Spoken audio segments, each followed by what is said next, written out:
It'll be 5 years next month. Something that'll never leave me, you know? 8 is 20. It's not real, you know, until it comes to your door. You know, life just changes in the flick of a switch. You can see the slide down. That's the heartbreaking thing about it. To lose a child is, in my view, the hardest thing that any parent will ever have to do. Every year, 400 families get the devastating news that their child has got a life-limiting illness. We got that news in 1998 with Cliona. These families are actually in a crisis, because we know what that crisis is. Cleona's Foundation came along and just helped us when we really needed it. We want to be able to help them all, if they require our help, and a lot of them do.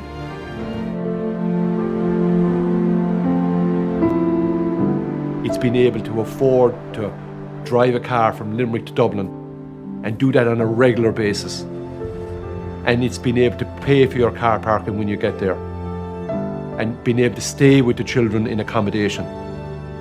One of the parents then probably will have to give up their job.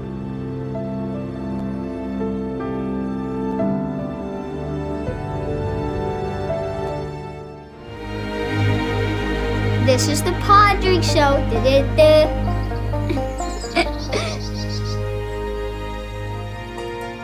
So when Podrick was 5, he was diagnosed with stage 4 neuroblastoma. Oh yeah, Is that neuroblastoma. the name of the word?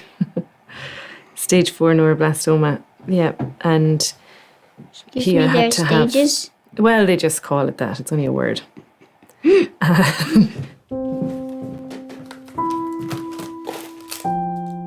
Unfortunately, Podrick got sick a number of years ago, and he's been battling with that for nearly 5 years now. He was perfect. Jumping, skipping, laughing, playing football. He was in school on Friday. I noticed something funny with his eye. I thought it looked a bit swollen. This was Saturday night.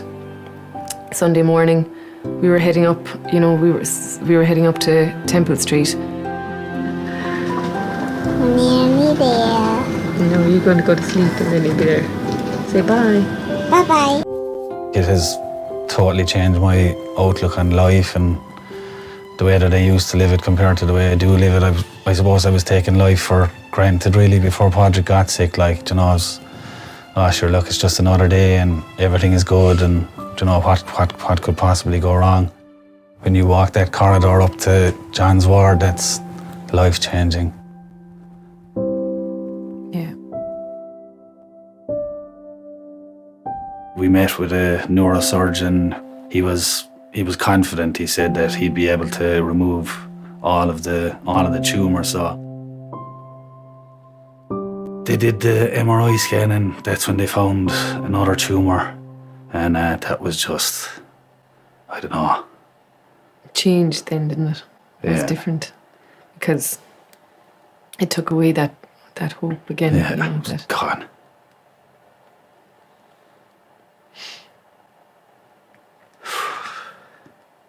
Try not to break down, that's it. Just pull yourself together, try and stay as strong as you can.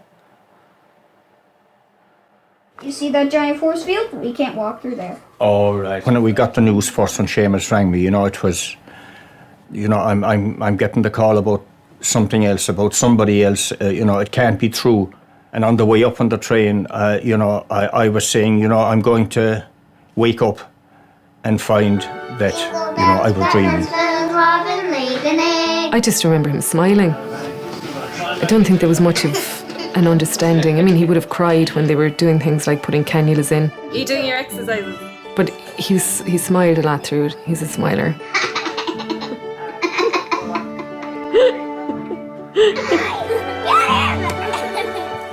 Podrick was 7, I think, when he was given the all clear.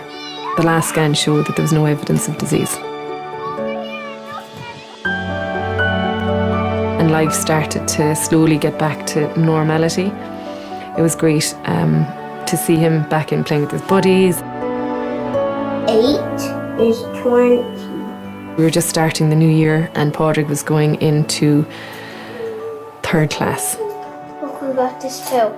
And Padraig started to feel a bit sick. Then I started seeing the change in his eye again, and my gut just told me that this is it, we're here again. The last thing you want to worry about, financial issues, you know, when you're talking about your child's life. Cliona's Foundation came along and just helped us when we really needed it. They're an amazing family, an amazing foundation. It's great to see such strength in people after such tragedy, and such love, I guess, as well. Cliona's Foundation is as a result of our daughter Cliona Ring. Cliona died as a result of an inoperable brain tumour in 2006. She had Brenton wrapped around her little finger. She knew it, and so did he. You'd go to school, I used to bring her to school in the morning and we'd turn up the music and she'd be roaring out the sunroof in the morning, we'd be singing songs, and I tried to teach her to drive, and even though she marked the back end of it and dented it, I had to get it fixed, like I didn't care what she did. Cliona went for surgery in August 2006.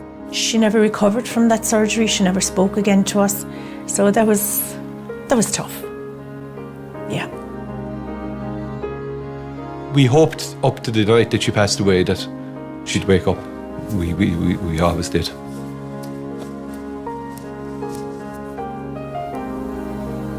It wasn't our intention to start a charity and to continue it 15 years later. We just wanted to help families, you know, give them a check, help them with their non-medical expenses. I believe she was sent to us. There was a purpose for her being here. I couldn't express in words how proud of him I am. But I do believe, you know, that he is teaching us a lesson as well. In the acceptance of life as it is, rather than we would like it to be. He's very brave for being able to like get needles and like getting blood out and stuff. Like, I wouldn't be able to go through that. I'm very proud of him for it. He has made me the person that I am right now. To see what he has gone through and how he has dealt with it, just sure that gives you strength alone in yourself, and you feed off that like the same as he would feed off of us. We appreciate every single second and every single day that we have with Padraig and Julia and Jack.